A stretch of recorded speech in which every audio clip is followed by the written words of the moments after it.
설마 하던 설마 정말 이런 일이 생길까 했던 기름값이 지난 4월 22일 사상 처음으로 마이너스 유가를 찍었습니다. 벌써 열흘쯤 지났지만 왼쪽 위에 카드에서 확인할 수 있는 영상에서 보시다시피 정유, 석유화학 업종 이쪽에는 공학적인 지식 측면에서 제가 유튜브 크리에이터들 중에서는 꽤 큰 경쟁력을 가지고 있는데 유가 관련 이슈가 나왔는데 그냥 넘어갈 순 없죠. 2020년 4월 20일 미국 서부 텍사스유 가격은 배럴당 마이너스 37.63달러까지 떨어졌다가 다시 반등은 했지만 쭉 올라가진 않고 오르락 내리락 하는 중입니다. 돈 받고 대신 처리해줘야 되는 쓰레기도 아니고 기름값이 오를 때마다 주유소에서 기름 넣는 게 짜증나게 만드는 원유가가 어떻게 이런 일이 생길 수 있느냐면 이 마이너스를 찍은 기름값이 지금 미국에 실제 존재하는 기름, 현물 기름값이 아니라 WTI 5월 인도분 선물 가격이기 때문입니다.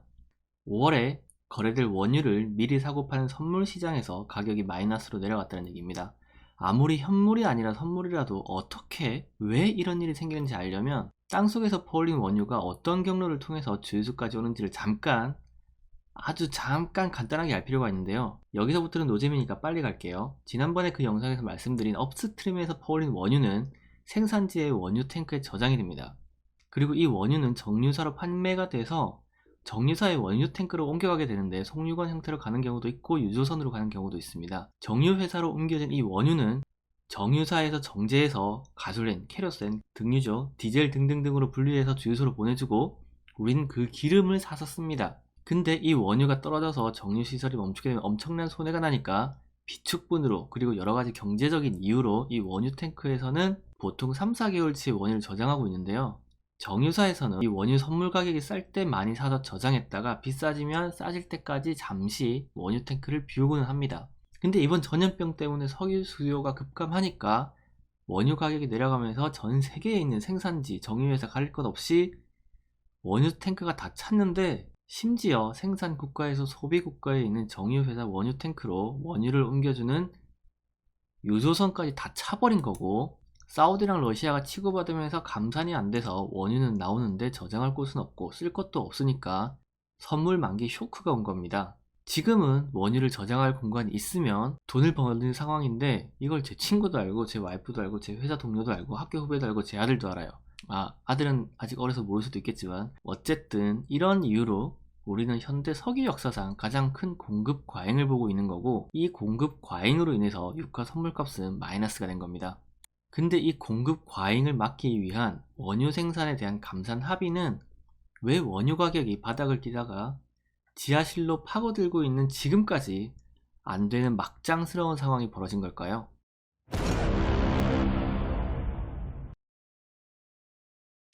이걸 이해하려면 석유산업 중에 업스트림의 특징에 대해서 알아야 되는데요.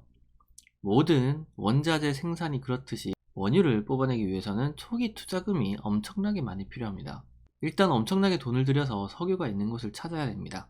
순서대로 지질 조절을 해서 석유가 있을지 알아보고 있을 것 같으면 음파 같은 걸 이용해서 물리 탐사를 하고 그래도 있을 것 같으면 시추를 해봅니다. 그리고 나서 여기에 있는 석유가 생산할 가치가 있는지 매장된 유전에 비해 생산비가 더 소요되는지까지 파악한 뒤에 업스트림 설비를 다 지어야 기름이 나옵니다. 물론 지금이야 이런 기술들이 발전해서 비교적 큰 돈을 들이지 않고 생산을 하지만 이런 기술이 없었던 시절에는 운이 좋을 경우에는 한 번에 나오고 한 번에 나오는 경우도 드물어서 예전에는 기름 나오는 거 평생 찾다가 못 찾고 죽는 사람도 많았죠. 그래도 생산이 시작되기만 하면 몇 년은 원유가 안정적으로 나오는데 스타크래프트에서 가스 캘 때 리파이너리 하나 지어놓으면 SCV가 리파이너리 오링 날 때까지 쭉쭉 뽑아내는 거랑 같은 겁니다.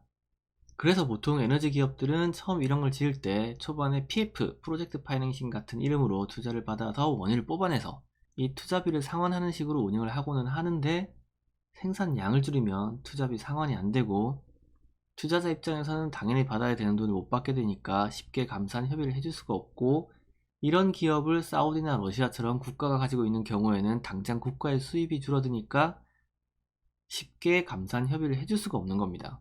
그래서 지금 사우디, 러시아 둘 다 협상이 어려운 겁니다. 사우디랑 러시아의 싸움을 자존심 싸움으로 해석하는 경우도 있는데 오래된 역사를 보나 최근의 역사를 보나 대부분의 경우에 싸움이나 전쟁의 이유는 자존심 싸움보다는 경제적인 이유로 인한 싸움이었고, 이번에도 그런 맥락으로 해석하는 게 맞겠죠. 거기다가 돈이 남아 돌아서 감산을 해도 된다고 해도 그렇게 사이좋게 오케이 하기도 어려운 게, 감산 후 재기동에도 시간이 엄청 걸리고 돈이 엄청 듭니다. 이건 제가 안 해봤으니까 업스트림 말고 제가 쉽게 설명이 가능한 화력발전소 기동으로 간단하게 예를 들면, 기동하기 전에 안전에 문제 없나 정비해서 밸브 하나씩 다 체크해야 되고, 거기에 시간 들어가고 인건비 들어가고, 화력 발전에 물 끓이려면 그냥 불 붙이면 물이 끓는 게 아니고, 화력 발전에 쓰는 기름은 싼 거라서 발화점이 또 높아요. 그렇다는 말은 발화점이 될 때까지 연료가 되는 기름에 열을 가해주는 이니셜 파이어링용 기름, 이건 또 비싼 기름이 되겠죠. 쉽게 불이 붙어야 되니까. 이런 게 들어가고, 이게 들어가면 끝이냐? 이렇게 불 붙으면 물 끓여야죠. 이 물이 주전자 물도 아니고 물이 끓는 데만 보통 한 이틀은 걸려요.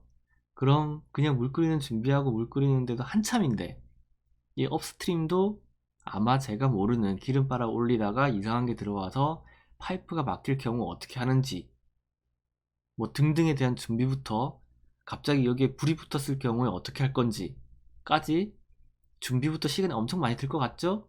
예, 저도 그렇습니다. 그래서 이런 이유들로 인해서 지금 원유 시장은 혼돈의 카오스가 열려버린 상황입니다. 그렇다면 앞으로 주유소 기름값은 좀 떨어지나? 네, 좀 떨어지죠. 좀 떨어지죠. 국제 유가가 하락은 했는데 주유소 기름값이 그렇게 막 떨어지진 않는 게, 보통 우리가 주유소에서 사는 휘발유 같은 경우에는 리터당 가격이 책정되어 있는데, 휘발유 1리터 값에는 교통에너지 환경세, 주행세, 교육세 등등 해서 745.89원이 기본적으로 붙어 있어요. 그러니까 정유회사에서 휘발유를 영원에 팔아도 세금 때문에 우리는 휘발유를 리터당 745.89원에 사야 된다는 거죠. 그런데 여기에 판매 가격의 10%인 부가가치세까지 추가를 하면 실제로 우리가 내는 돈은 정유회사에서 영원에 팔 때 820원에 살 수 있는 겁니다. 다른 기름도 세율 세액은 좀 차이는 나지만 기본 틀은 휘발유랑 똑같아요. 결국은 원유 가격이 폭락해도 주유소에서 우리가 사는 기름값은 그렇게 안 싸진다는 겁니다. 마지막으로 유가는 오르겠죠. 뭐 한 2022년, 2023년 이쯤 되면 배럴당 60달러까지는 가겠죠. 근데 그게 어떤 과정을 통해서 갈지는 모르겠습니다. 이게 지금 지하를 헤매다가 지가 끝까지 내려가서 모호로 비치치 불연 속면 뚫고 멘틀 밑으로 내려갔다가 올라갈지, 아니면 지금이 바닥일지 저는 모르겠어요. 그래서 저는 유가는 손 안 대려고요. 명줄 짧아질 것 같아요. 자, 그럼 오늘도 지금까지 보시느라 수고하셨습니다. 그럼 노세요. 와, 동작구만. 뭐 갈 때 가더라도 내 정도는 괜찮잖아. 응?